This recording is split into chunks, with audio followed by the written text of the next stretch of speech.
But first at 5, we are learning more about that Navy jet crash off Virginia Beach. The lone pilot remains in critical condition today. 10 on your side was there as that pilot was rushed out of a Navy helicopter and into Centera Norfolk General Hospital. He ejected from his FA-18E Super Hornet yesterday afternoon during a routine training exercise. The jet is still in the ocean.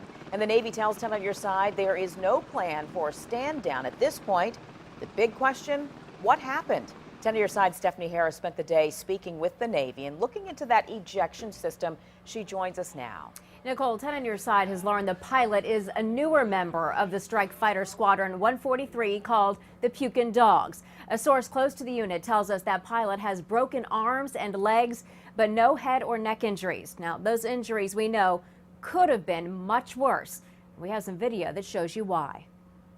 This is an FA-18 jet about to crash at an air show 3 years ago. Watch as the Canadian pilot ejects with just moments to spare. 10 on your side looked into the ejection system made by Martin Baker. Here's how it works. The pilot pulls a lever which jettisons the canopy. The seat moves up a set of rails and rocket motors fire, catapulting the seat and the pilot.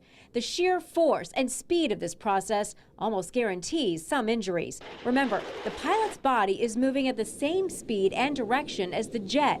The sudden brake and thrust in another direction gives a massive jolt that compresses the spine. That's why spinal fractures are the most common injury. Also common are head injuries, broken blood vessels in the face and eyes, broken bones, and internal injuries.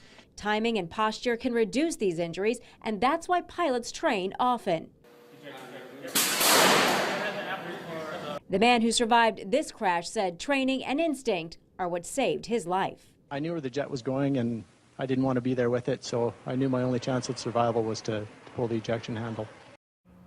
Now, as we said, the jet that crashed off Virginia Beach is still in the water. I just spoke with Fleet Forces Command right before 5 o'clock, and a spokesperson told me they're currently planning the search and location of that jet. Right now, their main focus is here on the MH-53E helicopter that went down last week, killing 3 and injuring 2 others. The Navy has what it calls an aviation mishap board that's looking into both of these crashes. Divers are continuing to salvage that chopper right now, and if the Navy decides to dive for the wreckage of the jet, I'm told that same dive team will do that as well. Stephanie Harris, 10 on your side.